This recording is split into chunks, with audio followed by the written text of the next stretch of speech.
Today on the Locked On Ole Miss podcast, we talk a little bit about the ceiling of Michael Trigg and exactly what he can do. We look in at the quarterback competition based off of Lane Kiffin's comments yesterday, and we talk a little bit about expectations and reshaping the roster moving into the fall. This is the Locked On Ole Miss podcast. You are Locked On Ole Miss, your daily podcast on the Ole Miss Rebels, part of the Locked On Podcast Network. Your team every day.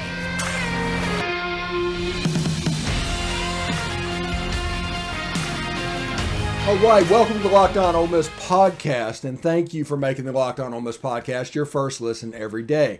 We are free and available on all platforms. Thanks again for making that the first listen. Now, do us a favor and go to YouTube, subscribe to the YouTube channel, hit the bell for notifications whenever we release a new video, and of course, upvote the video itself. Once we hit 1,000 new subscribers to the YouTube channel, we are going to do a live post-game show for Ole Miss Football. So keep subscribing, keep it coming, and of course, tell your friend. It's pretty interesting what's been going on. Some numbers that I forgot to mention. Jarrell Stinson is number 22. Kari Coleman, we did say, was 23. Ulysses Bentley, the fourth, is 24. Those are just three numbers that I forgot to mention whenever the spring perspectives and numbers came out. So that is what we're looking at. And remember, when we did our show Friday, we talked about how Kari Coleman stepped up and really became an impressive player in the locker room. That's good because we talked about what it would look like with him transferring over. We talked to Bill Flowers about it. He said with his athleticism, he might be able to do it. And it sounds like things are going pretty well. The transfers as a whole, Lane Kiffin in his press conference talked about how the roster has been overhauled. And you can tell him lighting up a little bit, talking about the transfers and coming in kind of as ready-made players. Exactly how that has lifted the team. And one of those players is Michael Trigg. One of the questions about Michael Trigg was kind of about his ceiling, to which Lane Kiffin absolutely gushed over Michael Trigg, talking about his catch radius, his change of direction, his balance, and specifically said there's not many players like that in the world. Now, he specifically said in the world. And whenever he does things like that, it shows exactly what he thinks of how good they can be and how good they are. And I think he sees Michael Trigg as a special guy. And he also talked about him making special plays already 4 practices into his Ole Miss career and how young he is. Essentially he's a sophomore at this point. He might be a redshirt freshman. I don't know exactly at USC how many games he participated in, but there's a chance. And the point is he's very, very young. And it's worth looking at that. You know, the transfer portal has completely reshaped the Ole Miss football team's roster. Just completely reshaped it. Went from a team that, had a pretty good run of it. Whenever you look at it, it's like 17 or 18 4-star players out of high school. Well, now they're up in the low to mid 30s under that same metric. This is a differently rated team than has ever existed at Ole Miss. In the age of recruiting and recruiting sites and, them taking your money and doing whatever, this is something we haven't seen. Like 33 players at this point are at Ole Miss that are 4-star or greater. I mean, that's a big deal, and people need to realize that that's a big deal. And that is something that's going to be readily apparent. And it is this transfer class that has made this possible. We told you for months, going back to the first signing day, when it happened, exactly what this would look like, and that we would sign the full 32 players. And everybody said, wait, we don't have the roster room to do that. We have a roster crunch. They're going to sign 21, 22 players. No. That 32 players, whenever that was given, Lane Kiffin was going to take advantage of it and try to reshape his roster with really, really good players. And that's exactly what he's done. Now, looking at this team is better off now against the Alabamas, the Georgias in the world than they've been in the last 10 years. This is a team that is immensely talented. But like, what is his name? Ken Dryden, who was the color commentator for the Miracle on Ice, said, it's one thing to be talented, it's quite another to be good. And the whole point will be translating over from really talented to really good on the field. Because this is a team and a nucleus of the team. And remember, it's fairly young. Not many of these players are leaving. Well, you could have some guys go to the draft as a third-year player, but not many of them are seniors and are just forced out. They can all come back. But this is a solid nucleus. A really solid nucleus. Let me put this in perspective. What Lane Kiffin has done, realistically, and that is take his last 3 recruiting classes, because that's important, 2021, 2020, and 2022. These last 3 recruiting classes, and basically add to them. That's what he's done with this 32, those 10 to 11 players that you think of. They fit neatly in those other classes. And now you have a Gatorade National Player of the Year on the roster, backed up by a 4-star top 175 player at quarterback. You've got a former 5-star ready to take over running back. You've got an American All-Conference player who was a 5'6", 3-star in high school, but he was one of those guys that turned out ready to back him up. You've got players. You got Mason Brooks, by the way, who was a starter at Western Kentucky for many years. In high school, he was getting next to no recognition. The only scholarship offering he had in the Division I level was to Western Kentucky. He hit. That's the point. Even the players that were not highly ranked coming out of high school, they hit. All of these players hit. That's the important thing to remember. This isn't I hope this guy's good. Because, let me tell you this. Arch Manning. Odds are pretty good that Arch Manning's going to hit. But there's odds that he's not going to hit as well. All of these players have hit. Everything. Even Troy Brown, 3-time All-Conference player in the Mid-American Conference. Really good players. Ladarius Tennyson. Asheem Young, former Big 12 Co-Defensive Player of the Year, with Kari Coleman, by the way, who we also brought over. The important thing to remember, people that want to know, the most important step that Ole Miss has to deal with is that Troy Brown and Kari Coleman are hits at Ole Miss. The evaluation process was correct. If it is, with those 2 linebackers, Ole Miss has a chance to be a really good team. I mean, a really good team. This is the most talented offense that I've ever seen at Ole Miss. And probably realistically the most talented offense that's ever been to Ole Miss. This is a big deal. First time a Gatorade National Player of the Year is on campus. But talking about the transfers, Michael Trigg stands out. And he's starting to stand out as a weapon. The more confidence that Lane Kiffin has with Michael Trigg in the tight end position, and all of a sudden Casey Kelly becomes a backup, Hudson Wolf becomes a backup, Michael Trigg becoming a weapon is a big deal in this offense. Now, I'll put it to you like this.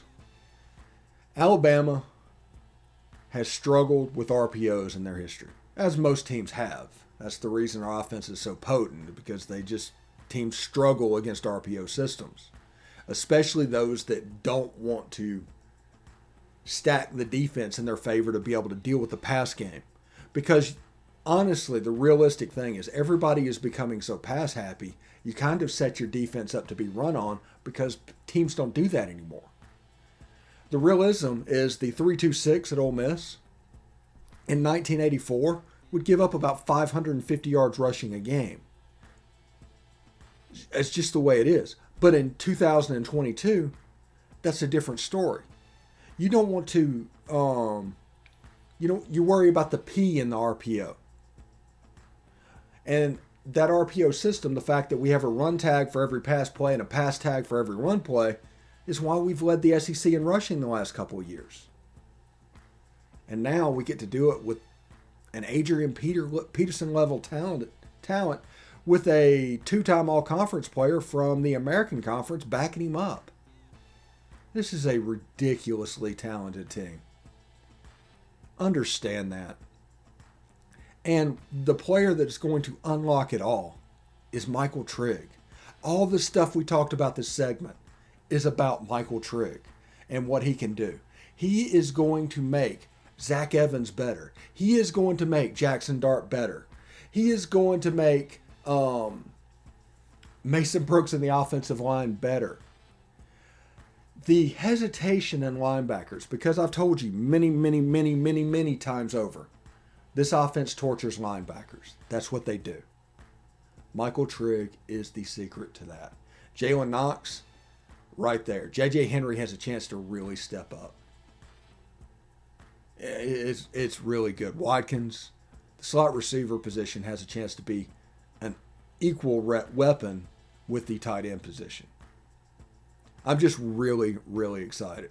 This is an offense that is going to start slow, going to lean on the run game. Zach Evans and Bentley IV, along with a little Quinshon Judkins, which I am very impressed with. I want to see what he looks like at the college level as well. But those three backs have a chance to be really special while the offense ramps up. And when it ramps up and starts really clicking, hopefully by the Kentucky game, you have a chance to see something that's going to be really special. Now, remember, all these teams try as well that we play against. And some of them have really good players, and Kentucky's actually recruited their butt off a little bit. So just know that they're trying as well. So if Ole Miss's offense is really good and the other team is really trying, you have a chance to be really special. And that's all I have to say about that. But let's hear from Stat Hero and Built Bar this break right here, and we'll come back and talk a little bit more about the practice that's gone on today or yesterday. I love and hate those buzzer beaters, the drama, but oh, the pain when you're on the other side of it. That's happened a couple times in this tournament. You know, I needed this to happen and that happened. It's crazy. Stat Heroes and NCAA single game pick'ems pit star players against each other and amazing hybrids between fantasy and sports gambling. Take control back from those handicappers that always seem to have the advantage and start focusing on the players you know with the best gameplay that doesn't rely on big spreads, long odds, or funky props. Stat Hero gives you the advantage, resulting in their gamers winning 4 times more often. Why? Because Stat Hero eliminates the mystery about who or what you're going against. It's the simple sleep gameplay will have you playing in minutes, and this is what daily fantasy was meant to be. So this is what you do. Sign up for free right now at stathero.com/lockedon and use promo code LOCKEDON. LOCKEDON's all one word, by the way. For a 100% deposit match. That's stathero.com/lockedon. Use promo code LOCKEDON for a 100% match. stathero.com/lockedon. Promo code LOCKEDON. Terms and conditions apply. Also, this is the time of year when I've pretty much given up on all my New Year's resolutions, but not this year. This year I'm sticking to my resolution to eat right. Thanks to Built Bar, it almost feels like it's not really a resolution because I actually enjoy eating them. Have you tried the Puffs? If you haven't, you're missing out on one of Built Bar's best tasting bars. Puffs are a fan favorite with some incredible flavors.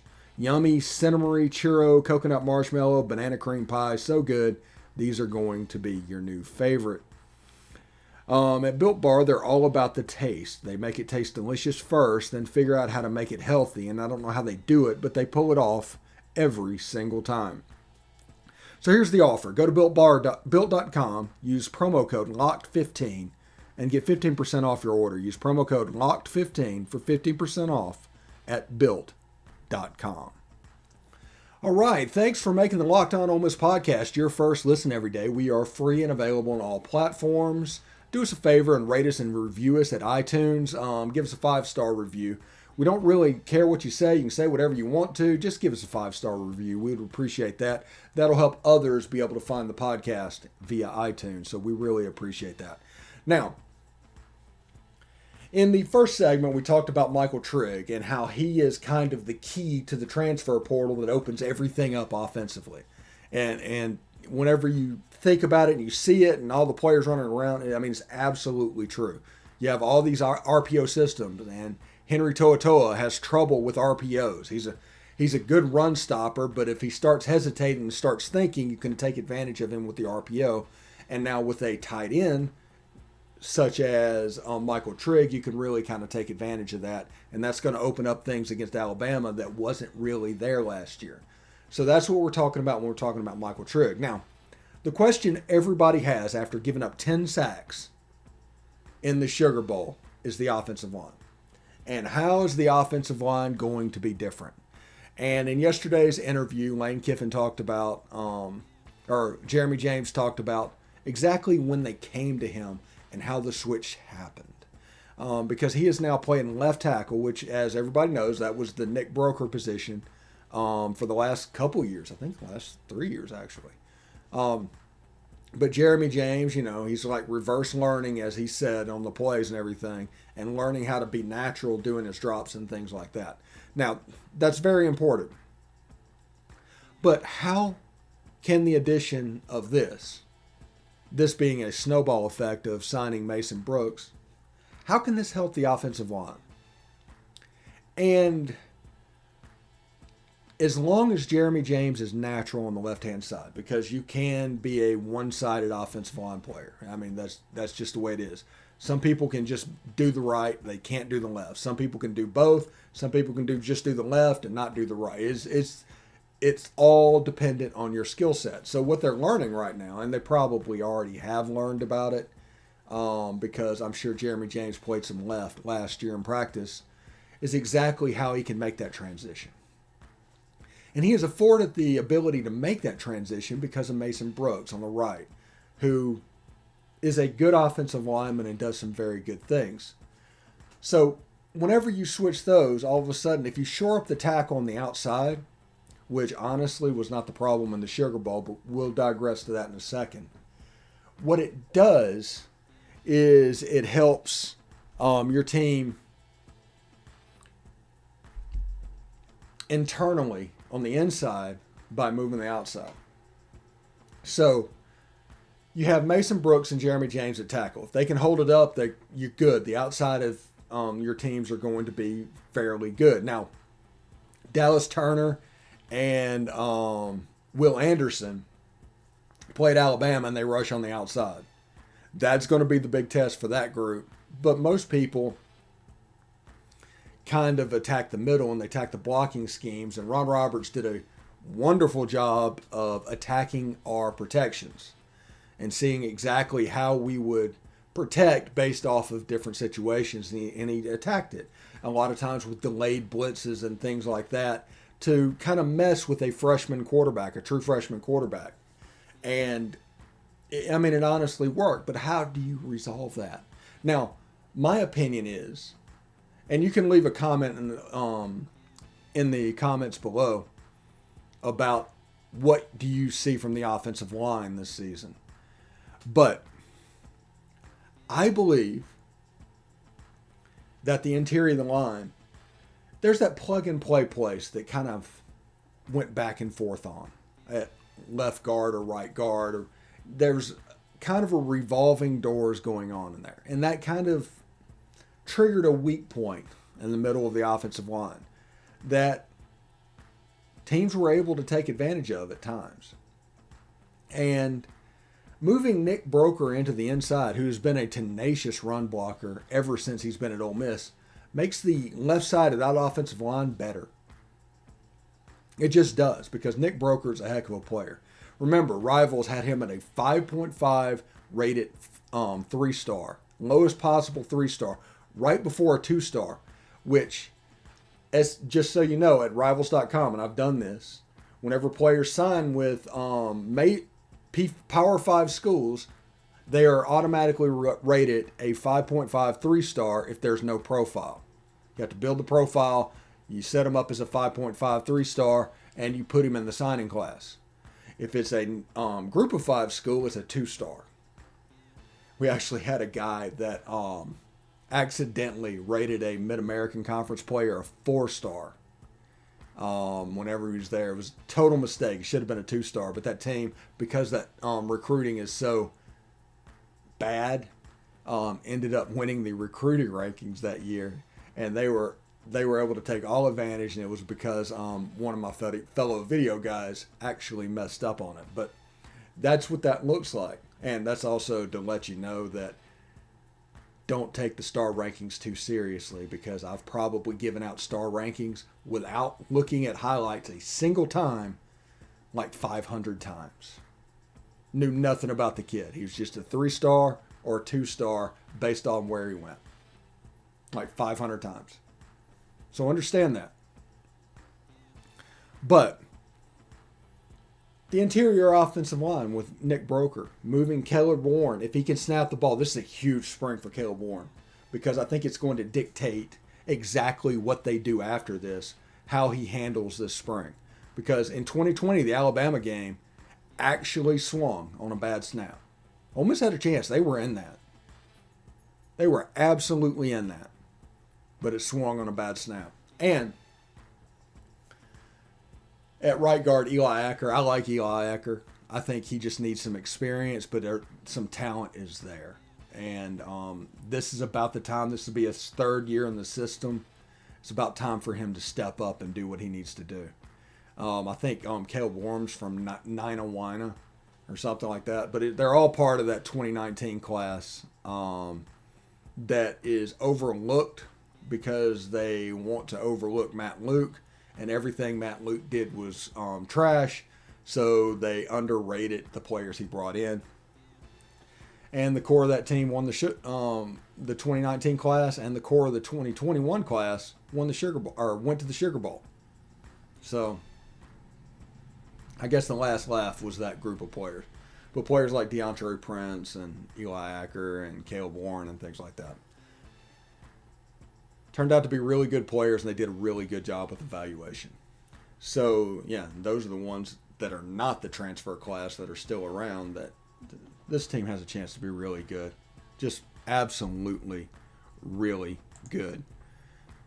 This episode is brought to you by Rock Auto. With the ever-increasing numbers of makes and models, it's now impossible for your local chain auto parts store to stock all the parts you need. Why endure the often pointless or seemingly intimidating questioning, is your Odyssey an LX or an EX? And wait for the person behind the counter to order the parts on their computers, choosing only the brand their warehouse happens to carry. You have computers with access to rockauto.com at home and in your pocket. So save time and money when using Rock Auto. They're a family business serving do-it-yourselfers for over 20 years. Rock Auto prices are reliably low for every customer. So go explore their easy-to-use website today to find the solution to your auto parts needs. So go to rockauto.com right now and see all the parts available for your car or truck. Write Locked On in their How Did You Hear About Us box so they know we sent you. Amazing selection, reliable low prices, all the parts your car will ever need. rockauto.com. So thanks for making the Locked On Ole Miss podcast your first listen every day. We are free and available on all platforms. If you subscribe to the YouTube channel and we get to 1,000 before football season, we will be having a live, interactive post-game show that all of y'all can take advantage of, and y'all can vent, y'all can do whatever you need to do, but it'll be absolutely live and available to you. In the first segment, we talked about how Michael Trigg was actually the secret of this team, unlocking this transfer class. In the second segment, we talked about the offensive line and Jeremy James talking about him moving over to left tackle and how that came about. Now, I just want to talk about, honestly, about the fall. We need to start looking ahead, and we need to start being willing to accept potentially good news. Now, this isn't about getting your hopes up or anything like that. Now, if your hopes get up and they get dashed and you move on, it just doesn't matter. It's sports. so you can be as happy as you want to be. It doesn't matter if you don't hit what your actual goal is. I just don't understand when people place their happiness into a game. It doesn't make any sense to me. But it's okay to hope. It's okay to be happy. That's the reason I tell you what's going on. I'm not making this up. This is the way it is. You look at the rosters going back and you just think about what's going on. There have been many times we've had great players. There have been very few times when we've had 2 or 3 on the offensive side of the ball. Think about that. When was the last time we had 3 players on the offensive side of the ball that were considered great players? Not including offensive line. I'm talking about skill players. Maybe, I don't know, Chad Kelly, Laquan Treadwell, and Evan Ingram was the last time. That hasn't happened very often, but that team won the Sugar Bowl. That team got us to heights we haven't seen. And it's realistically important to understand exactly what we have and exactly what the expectation should be. Because this is the problem that Ole Miss fans have occasionally. And that is people overrating exactly what they have. And this has always happened because this team might be really good to us. But it's been 50 years since Archie Manning, which means it's been 50 years since Johnny Vaught, which means really more than half of the fan base has no idea what success really looks like. So whenever we have a player with Eli Manning, for instance, and those coming in is like, okay, this is probably our best team, like our 2003 team was. This is probably our best team at that time. But they overestimate exactly how it goes in the grand scheme of things. Now, that team had a chance to do really special things and had some breaks go their way, and they were Jonathan Nichols, the Lou Groza winner, away from beating LSU and going to the Sugar Bowl that year. But it didn't work out. But that led to expectations the next year, because if we went to the Cotton Bowl in 2003, really all we're losing is Eli. What is 2004 going to look like now that Michael Spurlock has taken over? High school legend. Like 5,000 yards of total offense in high school.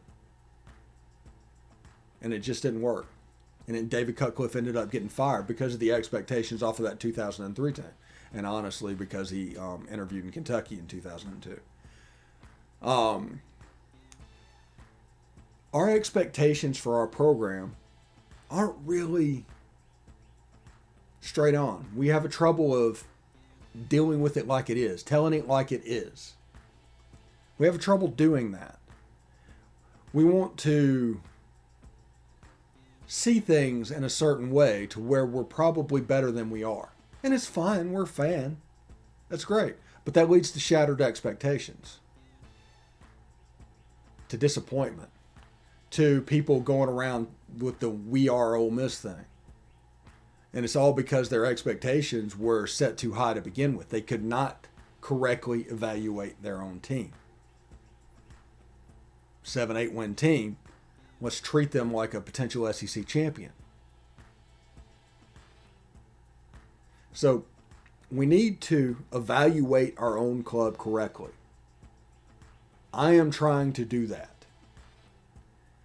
And I'm going to tell you that coming out of high school, we were in the low 30s of 4 stars. It's almost half of our roster with high school 4 stars. We've never had anything like that at Ole Miss before. Never. Not once. And because of that, we need to start getting excited, because for the first time, goals are realistic. Not goals are just goals. Sometime when you talk about you're going to be good, you end up with the Notre Dame thing where you're always ranked in the top 10 and you finish either ranked or in the low 20s. You never meet those expectations because you set the bar too high. That's fine to do if you're actually on the team or in those rooms, to set those bars extremely high, because those goals actually matter to those people. But the fan base doing that is just setting yourself up. You have to know what you have. You have to understand what you are. If you don't understand what you are at that particular moment, how can you understand what happened? What went down? So that's my message to Ole Miss fans. First of all, be extremely excited about this team because this is the most talented team in my lifetime at Ole Miss. But like Ken Dryden said in Miracle on Ice, it's one thing to be talented. It's quite another to be good. And we'll see how it goes. Right now, it looks like Lane Kiffin is working in the quarterback competition to basically deal with turnovers, which is normal. That happens. But you have to coach Jaxson Dart a little bit, but not too much. You don't want to take that gunslinger out of him. But you do have to coach him a little bit. And in doing so, your team's probably going to be better because of it. So anyway, thanks for making the Locked On Ole Miss podcast your first listen every day. Tomorrow we'll talk probably a little bit about the North Alabama game. And, of course, Kara McCutcheon will join us. Now make the second listen Locked On NFL Draft. Ryan Tracy and the former NFL cornerback Eric Crocker bring the NFL Draft to life every day with insight and analysis on college football prospects and NFL front offices. It's free and available on every platform. So thank you very much for joining us. I had a blast today, just kind of preaching a little bit, but hopefully everybody enjoys it because the most important thing about Ole Miss Sports is it's fun. If it's not fun, it's not worth doing. So let's make it fun again. Anyway, I'll see you tomorrow. Take care.